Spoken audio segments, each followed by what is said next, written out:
Hey guys, welcome to Reading Affairs.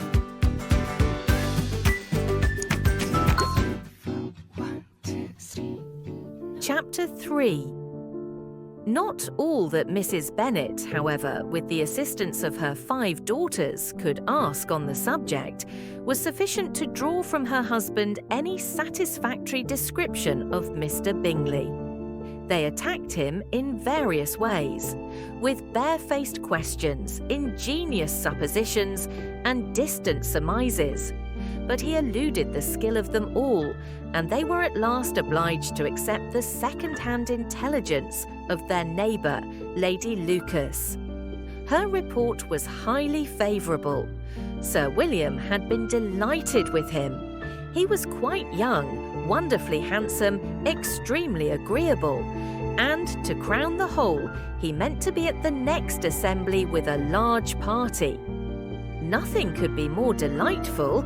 To be fond of dancing was a certain step towards falling in love, and very lively hopes of Mr. Bingley's heart were entertained. "If I can but see one of my daughters happily settled at Netherfield," said Mrs. Bennet to her husband, "and all the others equally well married, I shall have nothing to wish for." In a few days, Mr. Bingley returned Mr. Bennet's visit and sat about 10 minutes with him in his library. He had entertained hopes of being admitted to a sight of the young ladies, of whose beauty he had heard much.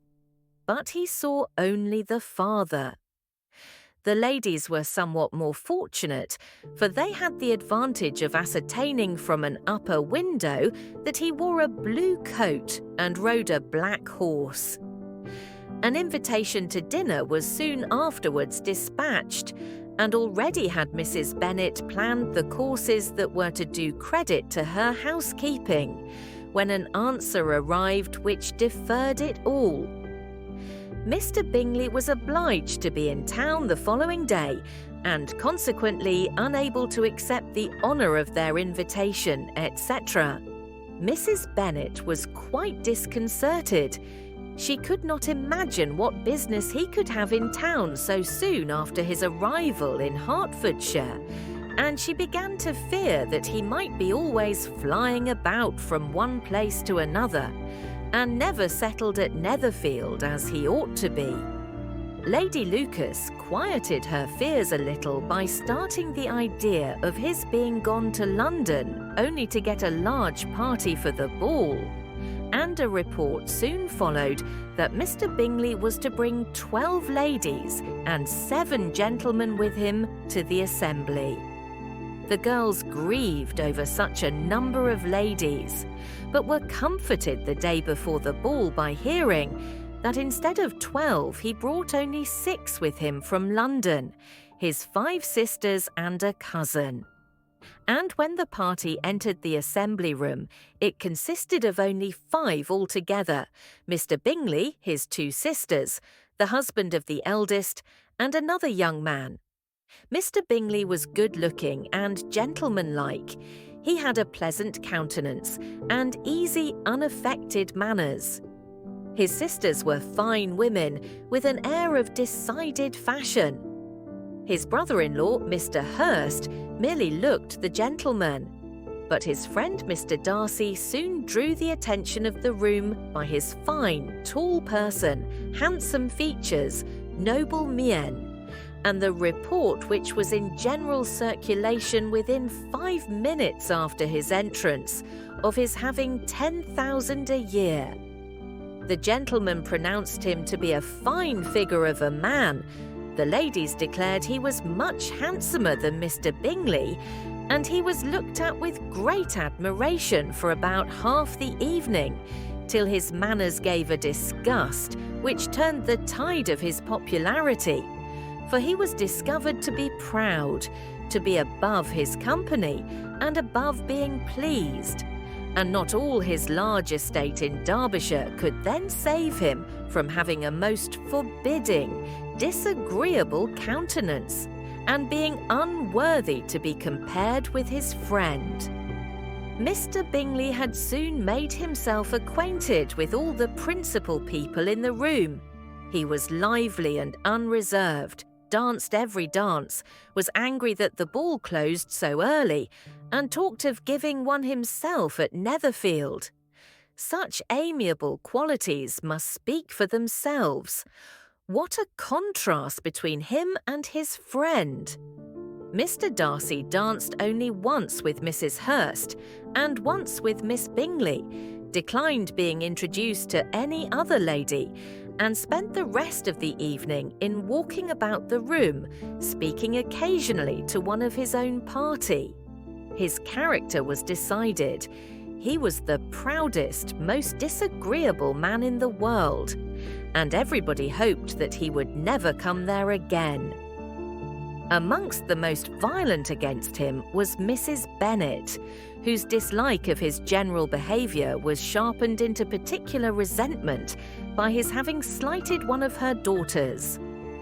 Elizabeth Bennet had been obliged by the scarcity of gentlemen to sit down for 2 dances, and during part of that time Mr. Darcy had been standing near enough for her to hear a conversation between him and Mr. Bingley, who came from the dance for a few minutes to press his friend to join it. "Come, Darcy," said he, "I must have you dance. I hate to see you standing about by yourself in this stupid manner. You had much better dance." "I certainly shall not. You know how I detest it, unless I am particularly acquainted with my partner. At such an assembly as this, it would be insupportable your sisters are engaged, and there is not another woman in the room whom it would not be a punishment to me to stand up with." "I would not be so fastidious as you are," cried Mr. Bingley, "for a kingdom. Upon my honour, I never met with so many pleasant girls in my life as I have this evening, and there are several of them, you see, uncommonly pretty." "You are dancing with the only handsome girl in the room," said Mr. Darcy, looking at the eldest Miss Bennet. "Oh, she is the most beautiful creature I ever beheld. But there is one of her sisters sitting down just behind you, who is very pretty, and I dare say very agreeable. Do let me ask my partner to introduce you." "Which do you mean?" And turning round, he looked for a moment at Elizabeth, till catching her eye, he withdrew his own and coldly said, "She is tolerable, but not handsome enough to tempt me. I am in no humour at present to give consequence to young ladies who are slighted by other men. You had better return to your partner and enjoy her smiles, for you are wasting your time with me." Mr. Bingley followed his advice. Mr. Darcy walked off, and Elizabeth remained with no very cordial feelings toward him. She told the story, however, with great spirit among her friends, for she had a lively, playful disposition which delighted in anything ridiculous. The evening altogether passed off pleasantly to the whole family.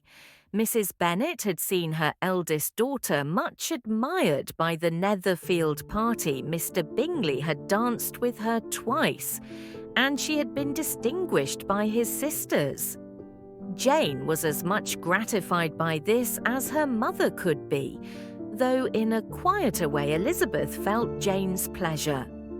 Mary had heard herself mentioned to Miss Bingley as the most accomplished girl in the neighbourhood, and Catherine and Lydia had been fortunate enough never to be without partners, which was all that they had yet learnt to care for at a ball. They returned, therefore, in good spirits to Longbourn, the village where they lived, and of which they were the principal inhabitants. They found Mr. Bennet still up.